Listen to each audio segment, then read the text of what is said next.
할렐루야. 사랑하는 대강의 가족 여러분, 오늘 하루도 하나님의 말씀과 동행하는 삶이 되길 소망합니다. 오늘 함께 나눌 하나님의 말씀은 마가복음 5장 25절에서 26절 말씀입니다. 12해를 혈류증으로 알아온 한 여자가 있어 많은 의사에게 많은 괴로움을 받았고 가진 것도 다 허비하였으되 아무 효염이 없고 도리어 더 중하였던 차에. 아멘. 요한 1서 2장을 보면 우리가 이 세상 것들에 대해 가져야 할 마음 자세를 잘 말씀해 주고 있습니다. 이 세상이나 세상에 있는 것들을 사랑하지 말라. 누구든지 세상을 사랑하면 아버지의 사랑이 그 안에 있지 아니하니 이는 세상에 있는 모든 것이 육신의 정욕과 안목의 정욕과 이생의 자랑이니 다 아버지께로부터 온 것이 아니요 세상으로부터 온 것이라. 이 세상도 그 정욕도 지나가되 오직 하나님의 뜻을 행하는 자는 영원히 거하느니라. 이 말씀을 너무 어렵게 생각하지 말아야 합니다. 정리해서 말씀드리면 이런 말씀입니다. 세상의 것들이 목적하는 바는 다 그릇된 것이요 그 결국은 허무한 것으로 다 지나가 버린다는 겁니다. 그러니 세상을 사랑하지 말고 하나님의 뜻을 따라 살아야 영원히 후회하지 않는 제대로 된 삶을 살 수 있다라는 말씀입니다. 오늘 본문에서 우리는 무려 12년이나 병을 앓던 여인을 만나게 됩니다. 그리고 그의 삶을 통해 세상이 결국 우리에게 주는 것이 무엇인가도 알게 됩니다. 첫째, 세상은 우리에게 3대 질병을 가져다 줍니다. 이 여인이 앓았던 병명은 혈류증입니다.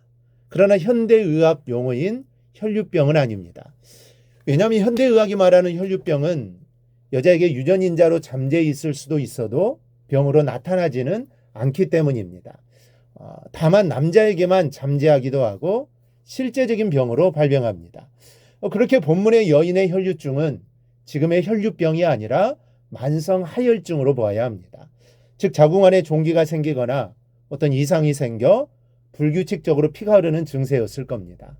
이 병은 종교적으로 부정한 것으로 여겨졌습니다.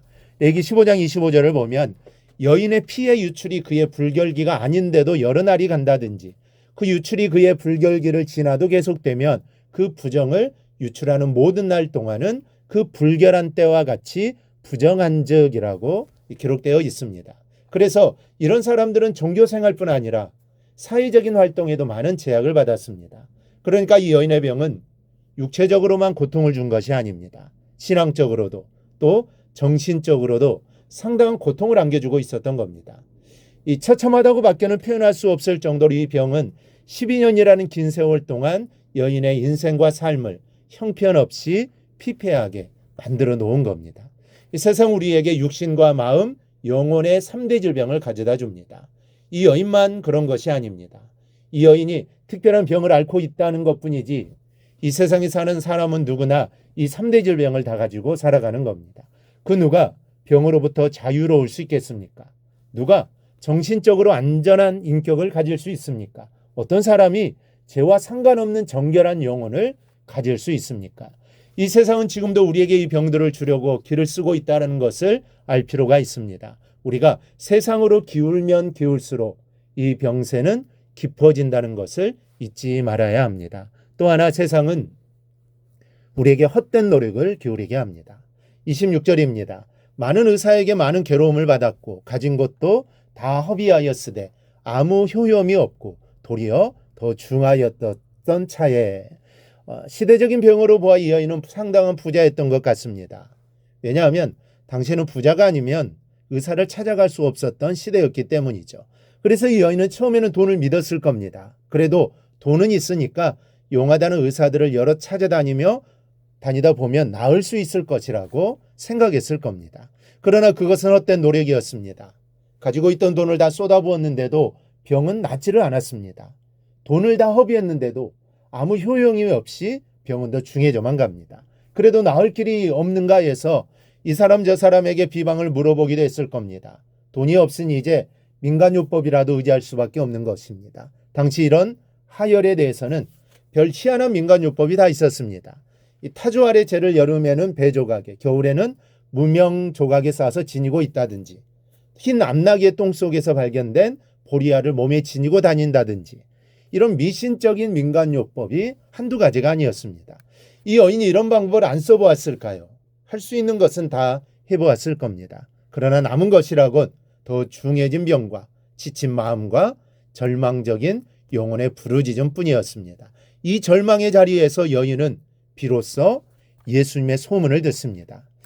여러분, 세상이 주는 것은 이런 것들뿐임을 기억해야 할 것입니다. 그리고 다시 한번 세상에 대한 내 신앙의 자세를 염려해야 할 것입니다. 사도 요한은 분명하게 이 세상이나 세상에 있는 것들을 사랑하지 말라.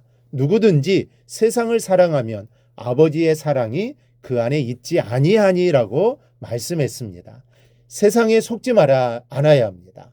세상에 기울지 말아야 합니다. 오히려 주님 안에 살아야 하고 주님 곁에 있어야 합니다. 주님 안에 머물러야 합니다. 그래야 주님이 주시는 은혜의 부스러기라도 얻을 수 있습니다. 부스러기지만 그 부스러기가 내 영혼을 살게 하고 내 안에 있는 해결할 수 없는 문제들을 해결하는 시작점이 되는 겁니다. 이 사실을 늘 기억하고 늘 주님 안에서 주님과 함께하는 삶을 살아가기를 주님의 이름으로 축원합니다. 오늘 묵상한 말씀을 굳게 잡고 삶으로 실천하며 살아내는 대강의 모든 성도들이 되기를 축복합니다.